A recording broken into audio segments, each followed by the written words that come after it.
dan transgender atau LGBT. Menolak terhadap rencana pertemuan LGBT se-ASEAN di Jakarta. Pelaku menjual pria dewasa ke lelaki penyuka sesama jenis. Belum dihebohkan dengan dugaan kampanye LGBT yang jarang adanya aktivitas waria LGBT dan wanita tunasusila.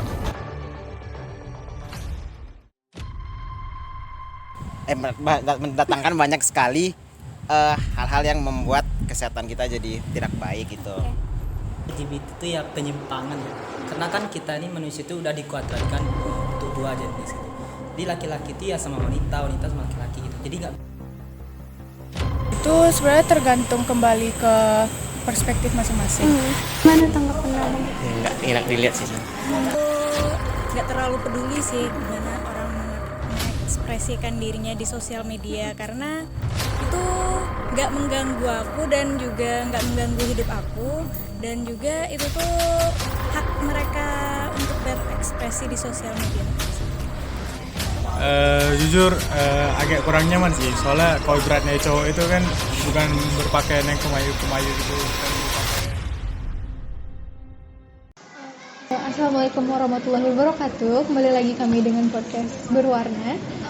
Kali ini saya Tesya Anggreni sebagai pemandu acara pada podcast kali ini bersama narasumber kita Ustazah Nofri. Iya kan Kak? Iya. Ya. Kali ini kita akan membahas mengenai perilaku menyimpang seksual dan juga LGBT yang terjadi di Indonesia. Sebelumnya untuk narasumber bisa perkenalkan diri dulu Ustazah. Baik, perkenalkan nama Ana Novia Susanti, dan Ana mengajar di SMA Darul Iman yang akhwat ya. Insyaallah Ana memegang mata pelajaran pendidikan agama Islam, fikih dan juga tahsin tahfiz. Ya, jadi kita kali ini bakal bahas tentang LGBT nih Kak, dan perilaku menyimpang seksual yang ada di Indonesia. Kalau menurut perspektif Islam sendiri, gimana sih LGBT dan juga perilaku menyimpang seksual ini? Misalnya. Nah, sebelum kita masuk ke pembahasan bagaimana pandangan atau perspektif agama Islam ya mengenai LGBT yang kita kenal dengan lesbian ya, gay, kemudian transgender, biseksual, dan kemudian ada istilah-istilah baru yang muncul sekarang ya. Ada yang disebut dengan LGBTQ, kemudian LGBTQIA, ada juga yang menambahkan plus ya. Nah, itu sebenarnya istilah-istilah itu sama saja ya.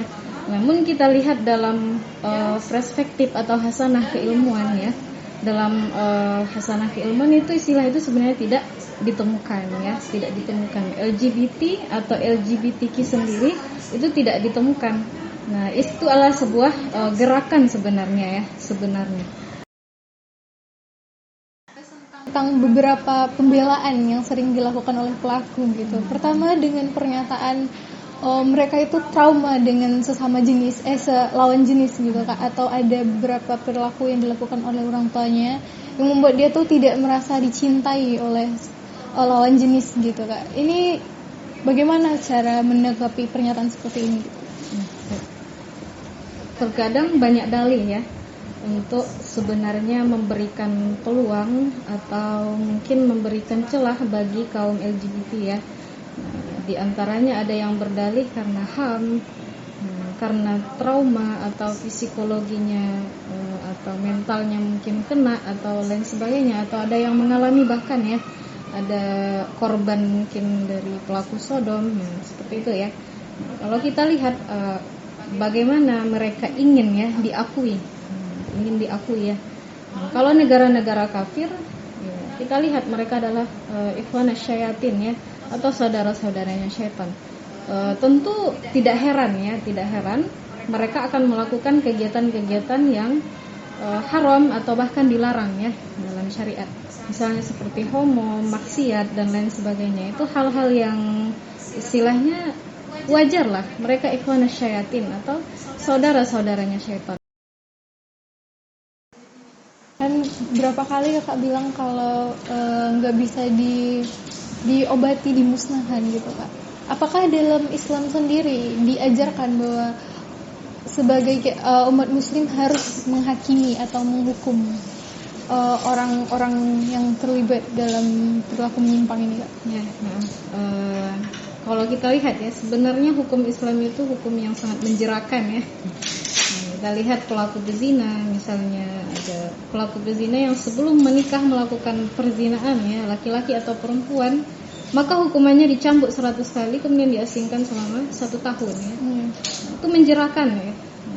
Kalau jika sudah menikah, laki-laki yang melakukan zina atau perempuan yang melakukan zina, maka dia didera sampai mati atau dipukuli dengan batu sampai mati atau dirajam istilahnya ya. Kemudian bagaimana dengan pelaku homoseks? Ini lebih ngeri ya, lebih tegas. Bagaimana hukumannya? Seperti itu ya. Mereka dihukum baik itu pelaku ataupun orang yang melakukannya itu dihukum mati ya. Nah, para ulama ini artinya dua-duanya ya, para pelakunya ataupun orang yang melakukannya seperti itu. Dua-duanya dihukum mati. Caranya bagaimana? Nah, ini ada beberapa pendapat ulama ya. Ada yang mengatakan dicari tempat yang paling tinggi, mereka dijatuhkan ke bawah, kemudian dipukuli dengan batu. Whenever you come, everywhere I'm looking at, I can only see